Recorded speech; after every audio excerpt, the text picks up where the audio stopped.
Welcome to LingoFluency Podcast. Today, we're talking about what to say when you do not understand English. Before we begin, follow us on social media at @LingoFluency and visit lingofluency.com for more learning resources. Stay until the end because you'll learn simple phrases to ask for help, stay calm, and continue the conversation with confidence. Let's begin.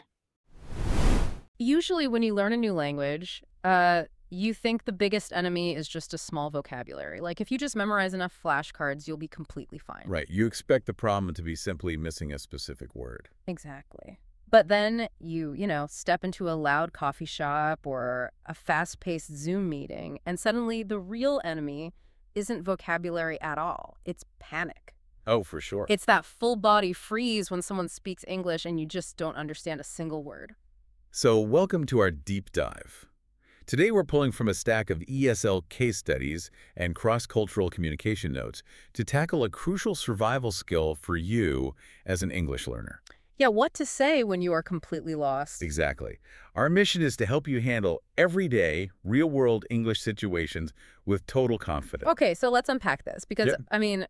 The natural beginner instinct, and we have all been there, is to just smile and say yes to avoid embarrassment. Oh, definitely. But saying yes when you're confused, it's like signing a contract blindfolded. That is such a good comparison. Right. You have absolutely no idea what you just agreed to, but you are trapped. You really are. And the reason this happens comes down to conversational mechanics.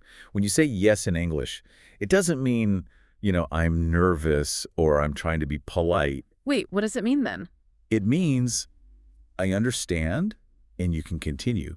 You're giving the other person permission to keep talking. Which just makes you fall further behind. Exactly. The goal isn't to pretend to understand.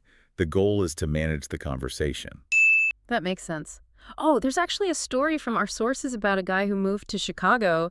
He goes into a local hardware store to buy, a simple bulb for his desk lamp. Oh, right, the hardware store story. Yeah, and the cashier speaks super fast, saying something like, you looking for LEDs or incandescents? We're out of the 60 watts if that's what you're after. And his heart is racing. He doesn't want to look like a clueless tourist. No, nobody does, so he just nods and says, yes, that's fine. And the cashier hands him a massive box of industrial stadium floodlights. It's so bad. He was too embarrassed to stop the interaction, so he paid $40 for stadium lights he couldn't even use on a desk. Pretending to understand can literally be expensive. Mm-hmm. So how do we actually manage it smoothly? Well, depending on your native language, say Spanish, for example, the direct translation of your instinct might be something like, what?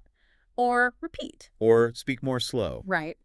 But if we connect this to the bigger picture, that's where cultural friction happens. Those direct translations can unintentionally sound like a harsh order. Or a criticism. Yeah, in English, it just breaks the social flow entirely. But wait, let me push back on this a little bit. If I'm genuinely lost, why isn't simply saying, I don't understand, good enough? Well, it's not that it's wrong, but saying I don't understand sounds heavy. Heavy, like dramatic. Yeah, it sounds a bit dramatic, almost like a permanent wall. Hmm? Instead, English speakers use softeners to make requests collaborative. Ah, okay. So you want to sound like you're on the right path, but just took a wrong turn. Exactly. Let's look at the 3 essential rescue phrases from our sources. Okay, so the first one is the perfect emergency break for a noisy coffee shop, or like an intense airport immigration line. Could you say that again, please? Notice the please and the could yous in there. Yeah, it's very polite. Right, it's clear. And it asks for help without blaming anyone. But what happens when they actually do repeat the sentence, but at the exact same, 2x speed? That is the worst. But that brings us to rescue phrase number 2.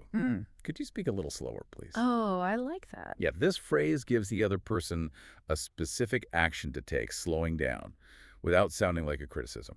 And finally, phrase number 3. Sorry, I don't follow. This is the ultimate phrase for your professional Zoom meeting. It really is. It shows you are actively paying attention to the task. But you just need a quick detour to clarify. Exactly. It Yeah. sounds mature and responsible for adult professionals. So what does this all mean for you as a listener? It means you have a toolkit now. When the panic hits, don't say yes. Right, use your emergency brakes. Could you say that again, please? Could you speak a little slower, please? And, sorry, I don't follow. You can start using these immediately, at work, traveling, or just navigating daily life.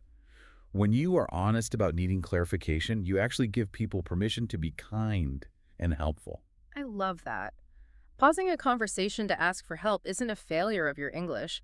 It's actually a sign of incredibly high social intelligence. Which leaves you with an interesting thought for the next time you feel that freeze. If asking for help shows high social intelligence and actually builds trust, what other mistakes in English might actually be your secret weapon for building deeper human connections? Well, today you learned that you do not need to say yes when you do not understand English. You can stay calm and use simple phrases to control the conversation. You can say, "Could you say that again, please?" when you need to hear the sentence one more time.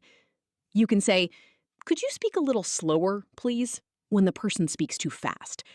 And you can say, "I don't follow," when you are confused. These phrases help you ask for help, stay in the conversation, and feel more confident in real situations. Thank you for listening to this episode of the LingoFluency Podcast. This week, practice these 3 phrases. Could you say that again, please? Could you speak a little slower, please?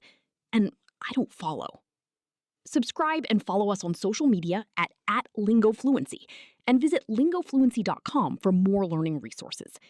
Keep practicing, stay confident, and see you in the next episode.